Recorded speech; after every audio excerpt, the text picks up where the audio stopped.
Welcome to this channel unique creators lecture 2.5.0 Kepler's laws. 2.5.0 क्यों है? जैसे जीरो लॉ आया था ना फर्स्ट एंड सेकंड लॉ के बाद, वैसे मैं भी भूल गया था 2.5.1 बनाने से पहले। ओके, सो ये बाद में आया था, but I will make sure कि कोई भी टॉपिक मिस नहीं होगा। So let's start with Kepler's laws. So यहाँ पे Kepler's laws, first Kepler law क्या है? For every planet moving around sun orbit is elliptical, sun being at one of the focus. ये तो स्टेटमेंट हो गया। ओके, और यहाँ पे ऑर्बिट एलिप्टिकल है तो एलिप्टिकल ऑर्बिट के लिए एनर्जी लेस देन जीरो होती है।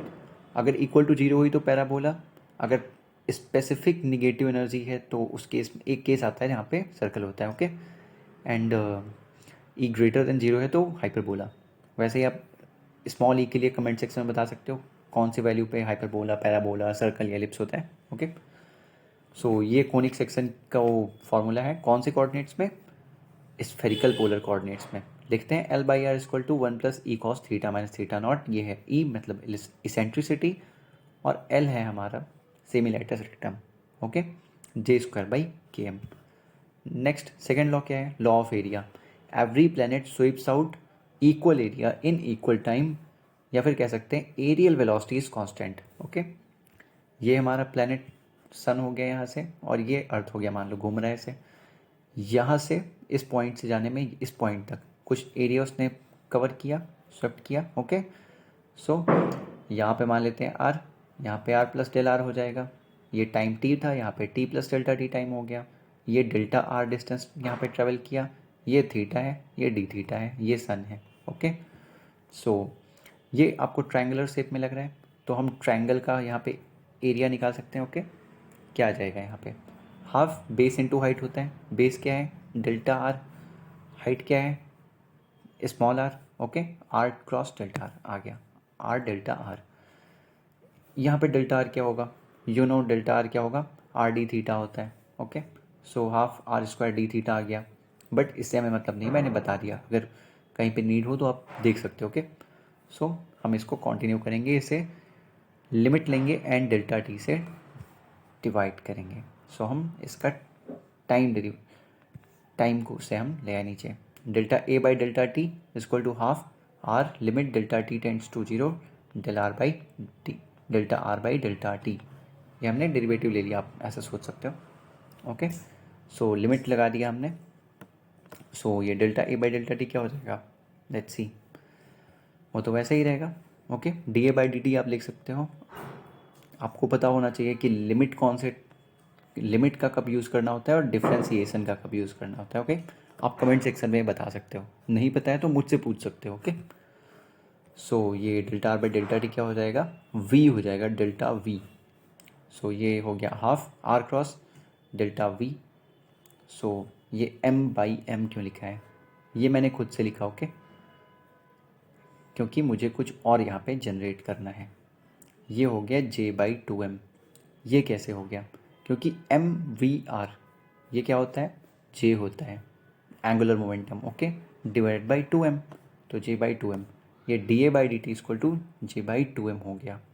गुड, सो हम ये कांस्टेंट हो गया। ओके, क्योंकि angular momentum is constant in planetary motion.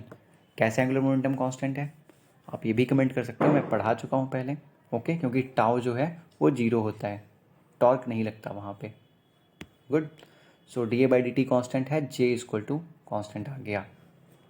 J constant होता है, ये तो हमें पता है। नेक्स्ट थर्ड लॉ डिस्कस करने से पहले एक चीज़ निकालनी है हमें, semi latus rectum L. L होता है बी स्क्वायर बाई ए। अगर नहीं डिस्कस किया है तो हम आगे डिस्कस करेंगे ये शायद। ओके, ऑफकोर्स डिस्कस तो करेंगे ही।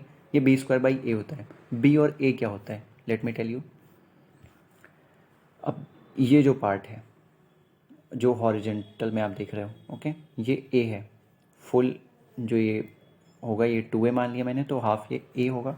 और ये जो हाइट है ये हाफ हाइट अगर आप लोगे तो बी होती है। ओके, सो पर्टिकुलर टर्म्स आप मेंशन कर सकते हो। अगेन मैंने यूज़ नहीं किए क्योंकि आपको भी कुछ सर्च करना चाहिए, right. So L equal to B square by A equal to J square by के एम, क्योंकि एल की वैल्यू हमें पता है। जो semi latus rectum J square by के एम कहाँ से? Conic section formula L by are equal to 1 + E cos theta minus theta naught से। ओके, सो बी यहाँ से आप सॉल्व कर लो, J by root K M A raise to 1/2। अब थर्ड लॉ देखते हैं। थर्ड लॉ सिर्फ इतना है, टाउ जो होता है टाइम टेकन, हमें प्रूव करना होता है directly proportional to a raise to 3/2 है। ओके, सो ये सेमी, ये मेजर वाला पार्ट है। ओके, सो टाउ टाउ इसका जो डेफिनीसन है ये भी आप कमेंट सेक्शन में लिख सकते हो। मैंने कुछ चीज़ें मिस की हैं कि आप भी यहाँ से फोकस करना स्टार्ट करो। गुड। सो हम ये प्रूव करेंगे, tau equal to 2π/√gm a raise to 3/2। So time taken क्या होगा, area swept by areal velocity. Area swept क्या होता है, एलिप्स का area, pi a b. Areal velocity हमने अभी निकाली, dA/dt equal to J/2m। Okay, so pi a b by J/2m, और b की वैल्यू भी हमने अभी निकाली, तो 2m πa/j, J/√km A raise to 1/2। ये सॉल्व कर लो आप। Tau equal to 2π/√gm a raise to 3/2। अब आपको यहाँ पे समझ में नहीं आया, gm हो गया, यहाँ पे km था, कैसे हो गया, क्योंकि k क्या होता है, you should know this thing, है ना, capital G capital M small m, ये होता है ना। आप पुट करके सॉल्व कर सकते हो, ये भी सॉल्व हो जाएगा। ये यहाँ पे m और ये m, ये दोनों कैंसिल हो जाएंगे, और एक और m आ जाएगा ना, तो ये m² होके यहाँ से कैंसिल हो जाएगा, और √gm बचेगा। वो आप खुद से सॉल्व करके देखो। सो ये थर्ड लॉ भी प्रूव हो गया। अब हम आगे से ग्रेविटेशन की बात करेंगे।